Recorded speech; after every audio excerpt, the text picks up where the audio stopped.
कोई भी संकेत दे लो कर्ण, तुम्हारी सहायता के लिए यहाँ कोई नहीं आ पाएगा। कौन कहता है कि मैं रक्षा के लिए संकेत दे रहा हूँ? माधव भले ही तुम्हारे सारथी हैं, किंतु इनकी नीति मैं तुमसे अधिक पहचानता हूँ। तुमने भले ही माधव की सहायता से मुझे युद्ध क्षेत्र से अलग कर दिया, किंतु मेरी रणनीति को विफल नहीं कर पाओगे अर्जुन।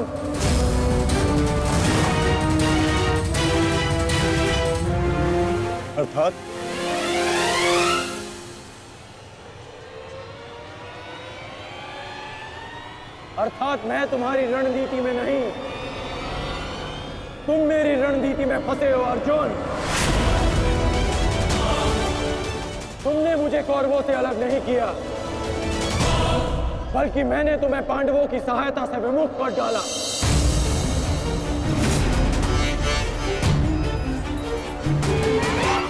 अब तुम भीम की सहायता नहीं कर पाओगे अर्जुन, और भीम किसी कौरव का वध नहीं कर पाएगा।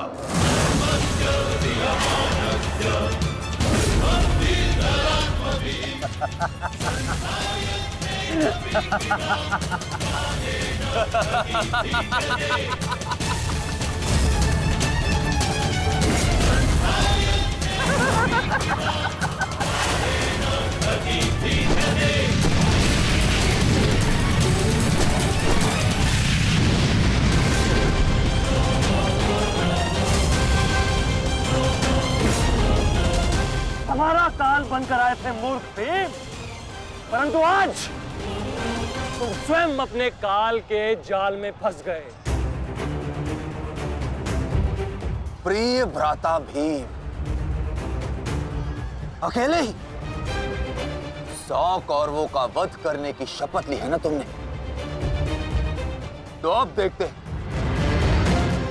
इस शपथ को पूर्ण करने का सामर्थ्य तुम्हें है भी या नहीं। प्रतिज्ञा पूर्ण करना चाहते थे ना गदाधारी? इस प्रतिज्ञा को पूर्ण करने के लिए तुम्हें अब अगला जन्म लेना होगा,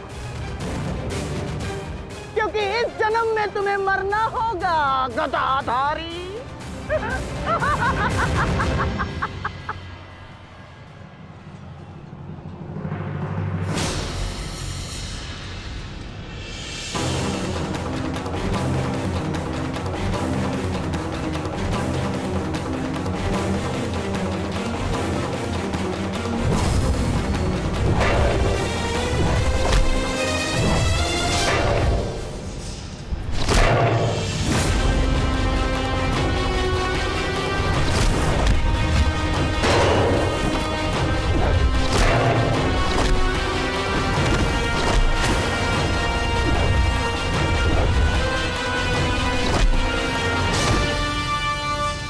तुमने मेरे भाइयों को बहुत निर्दयता से मारा है भीम। अब मैं तुम्हारे लहू से उनका तर्पण करूंगा। और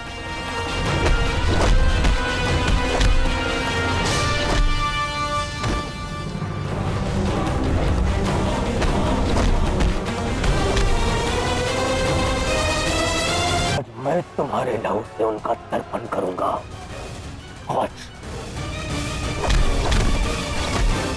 भीम, आज मैं अपने भ्राताओं की मृत्यु का प्रतिशोध लेकर रहूंगा। सावधान!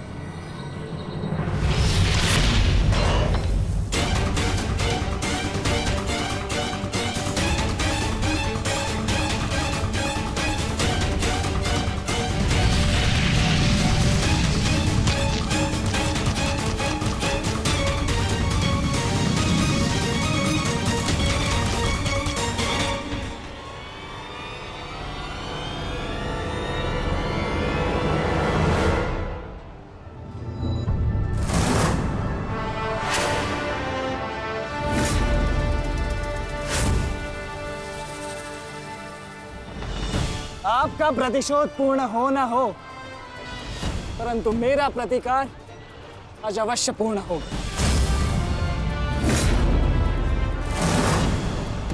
अभिमन्यु, दो योद्धाओं के बीच में आना युद्ध नियमों के विरुद्ध। 6 महारथियों ने अकेले ताचरी भीम को घेरा है। नियम तो आपने भंग किया है, तो अब ये अधिकार मुझे भी है।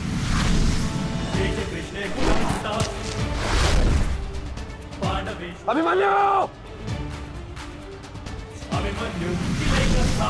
चक्रबंधास्त्र।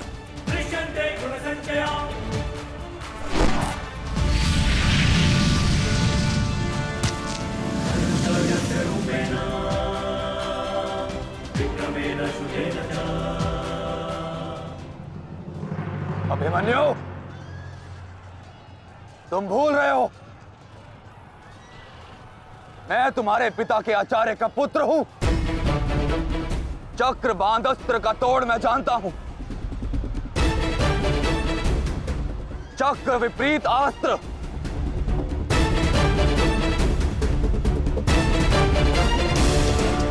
भूल तो आप रहे हैं महारथी। विपरीत अस्त्र तभी कार्य करता है जब युद्ध नीति गत हो। एक योद्धा पर आप सभी ने आक्रमण कर युद्ध नीति भंग की। अब अपनी इस अनीति का दमन देखिए। बालक! बालक! मेरी शत्रुता तुमसे नहीं है। मेरे मार्ग से हट जाओ, अन्यथा अपने प्राणों से हाथ धो बैठोगे।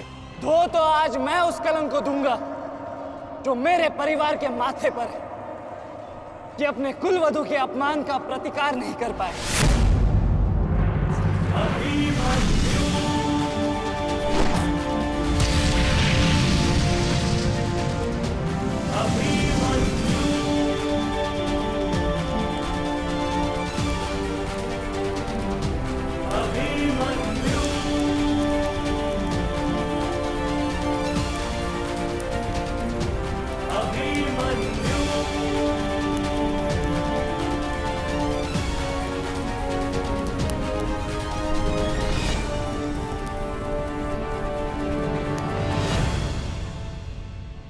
मेरी शत्रुता तुमसे नहीं है। मेरे मार्ग से हट जाओ, अन्यथा अपने प्राणों से हाथ धो बैठोगे। धो तो आज मैं उस कलंक को दूंगा जो मेरे परिवार के माथे पर है, कि अपने कुलवधू के अपमान का प्रतिकार नहीं कर पाए।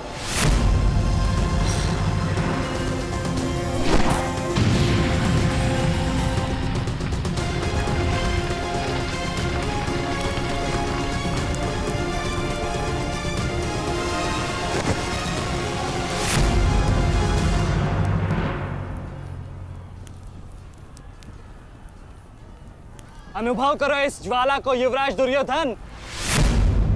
ये वही ज्वाला है जो इतनी वर्षों से मेरी माता के हृदय में धधक रही है।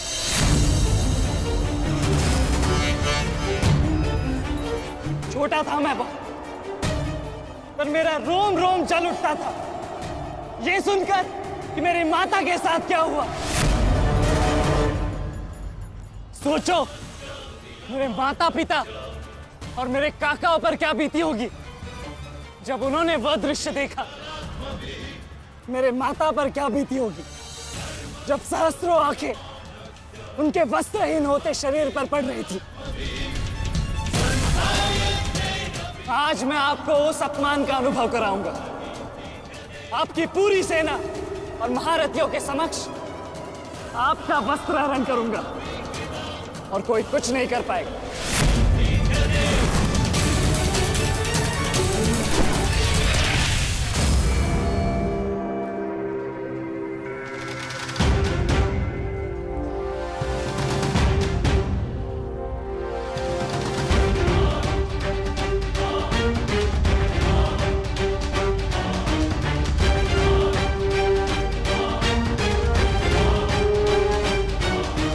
अनुभव करो उस अपमान का, अनुभव करो उस वस्त्र हरण से हुए अपमान का जो आप सभी ने किया। नदी जब सीमा तोड़ती है तो बाढ़ आती है, आज आपकी पाप की धारा की बाढ़ में आप स्वयं बह जाएंगे काकाश्री।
आप अपनी शक्ति व्यर्थ कर रहे हैं आचार्य।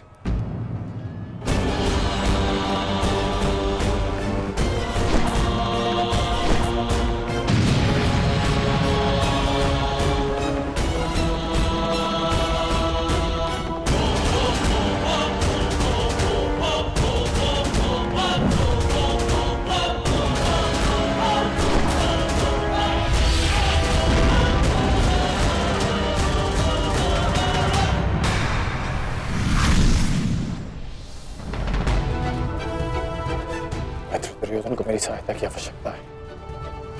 चलो सत्यसेन।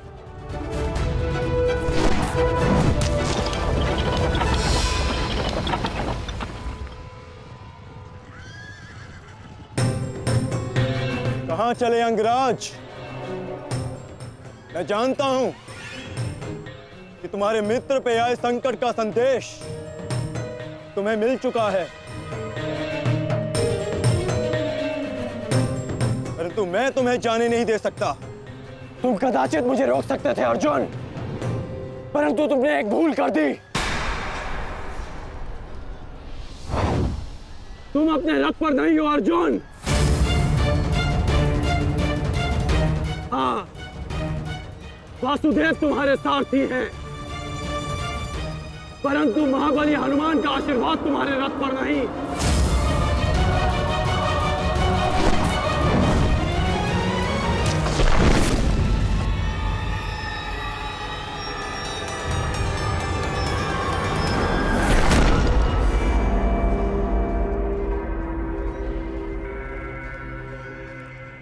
चलो। मैं अभी भी पराजित नहीं हुआ हूं कर्ण। तुम इस प्रकार द्रोण छोड़कर नहीं जा सकते।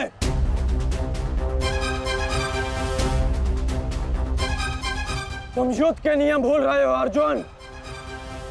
युद्ध का नियम है कि महारथी ही महारथी के साथ द्वंद्व कर सकता है, और तुम रथ विहीन हो, इसलिए मैं तुम्हारे साथ द्वंद्व नहीं कर सकता। पहले अपने रथ का पहिया सुधारो, फिर आकर मुझे युद्ध का आह्वान देना, क्योंकि परशुराम शिष्य कर्ण नियम तोड़कर युद्ध नहीं करेगा।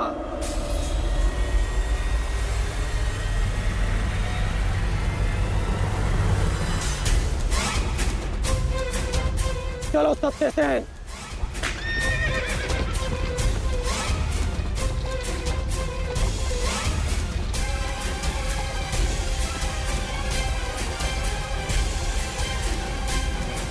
अब समझे पार्थ कि मैं कर्ण की प्रशंसा क्यों करता हूं।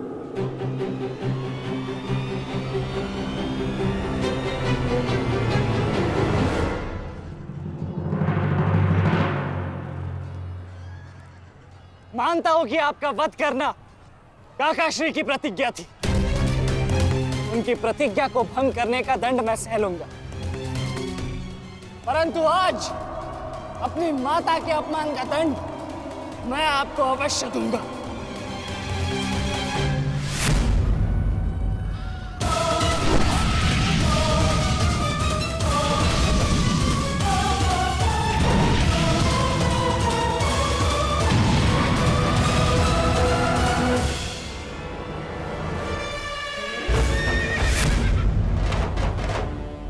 किसी की प्रतिज्ञा टूटे, पर मेरी प्रतिज्ञा नहीं टूटेगी अभिमन्यु।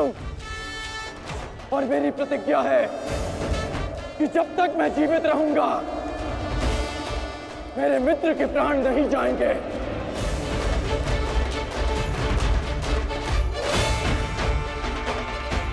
यदि जीवित रहना चाहते हो तो पीछे हट जाओ अभिमन्यु। आप भूल रहे हैं अंगराज कि मैं किसका पुत्र हूँ। पीछे हटने के बारे में सोच भी नहीं सकता। तो प्रहार सहने के लिए तत्पर रहो।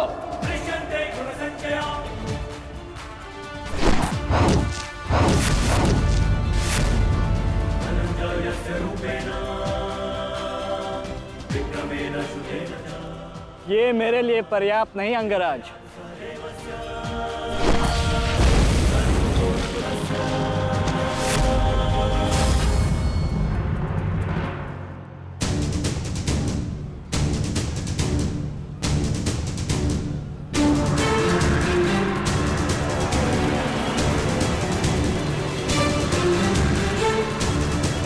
ना मेरे पास बाणों की कमी है और ना प्रहारों की। ये अंतिम अवसर है अभिमन्यु, लौट जाओ।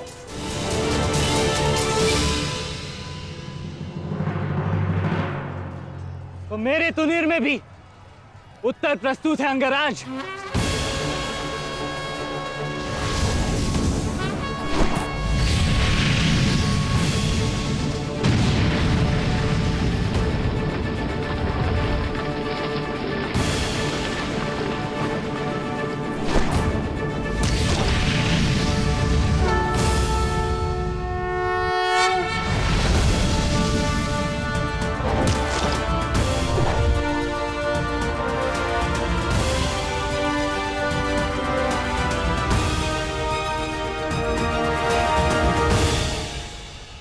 मैं तुम्हारा सामर्थ्य स्वीकारता हूं।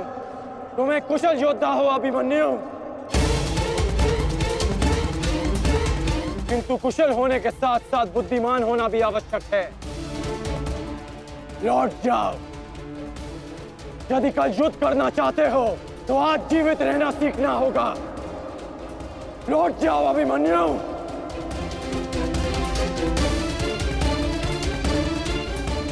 एक योद्धा के लिए आज या कल नहीं होता अंगराज। उसके लिए केवल वो ही पल होता है जिसमें वो मृत्यु के सामने खड़ा होता है।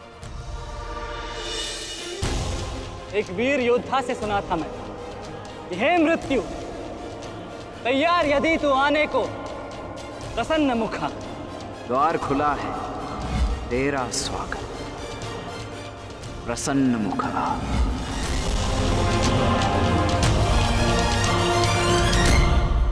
मुझे रोकने का आप केवल एक ही अस्त्र है आपके पास।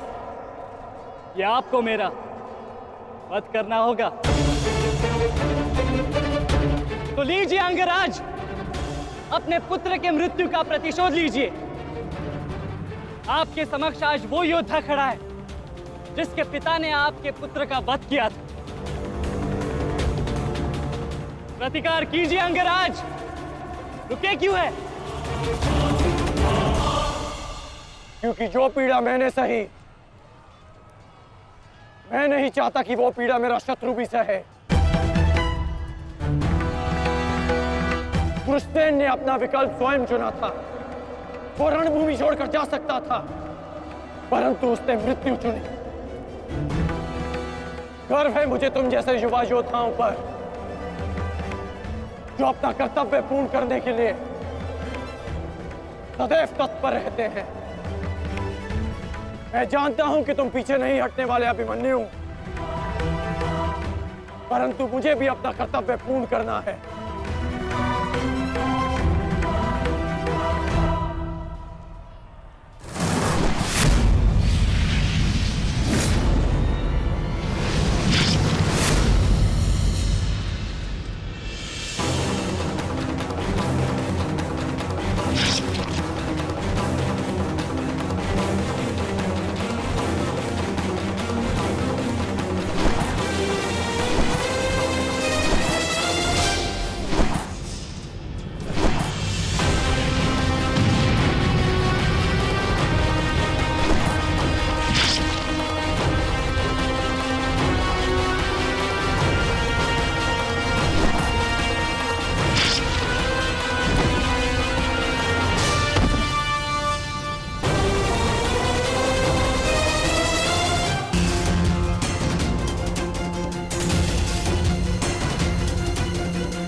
तुम्हें देखकर मुझे अपना बचपन स्मरण हो रहा है।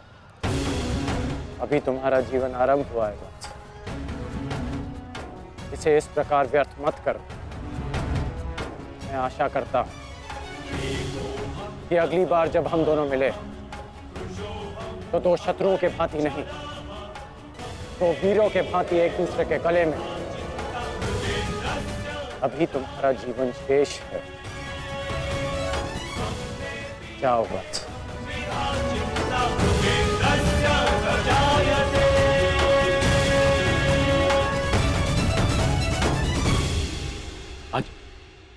आज कौरवों की विजय हुई है गांधारी। पांडवों की एक अक्षुणी सेना को ध्वंस कर दिया है हमने आज। भीम भीम हमारे एक भी पुत्र को क्षति नहीं पहुंचा पाया, एक भी।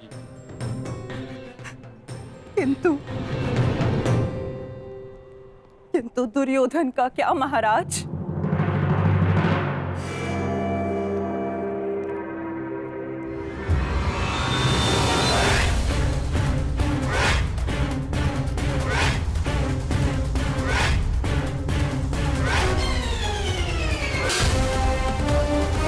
मित्र,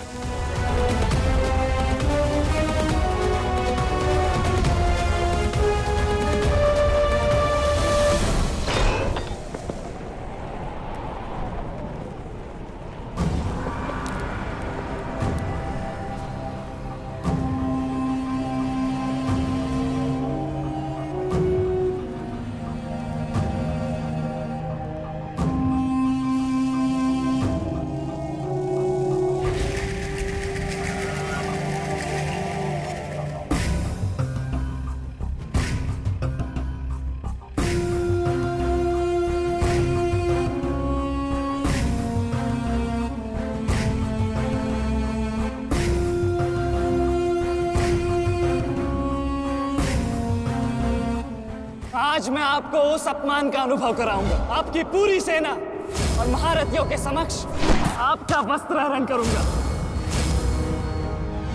परंतु आज अपनी माता के अपमान का दंड मैं आपको अवश्य दूंगा।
आप सब ने अपने जीवन में एक कहावत तो सुनी ही होगी कि एक चुप 100 को हराए। सुनी है ना? और इसीलिए कई बार हम जीवन में चुप रहते हैं, मौन रह जाते हैं, क्योंकि यह सत्य है कि एक मूर्ख के लिए मौन रहने से अधिक श्रेयस्कर उत्तर और कुछ भी नहीं हो सकता। परंतु क्या जीवन में सदैव मौन रहना, सदैव चुप रहना क्या उचित होता है? नहीं। जहां पाप का बल बढ़ रहा, जहां छल हो रहा, वहां मौन रहने से अधिक गंभीर अपराध और कुछ नहीं हो सकता। मौन रहकर कदाचित आप समस्या से बच जाएं, परंतु आप संसार को समस्याओं में उलझा देते हैं। इतिहास साक्षी है कि पापियों के उद्दंडता ने संसार को इतनी हानि नहीं पहुंचाई जितना कि सज्जनों के मौन ने पहुंचाई।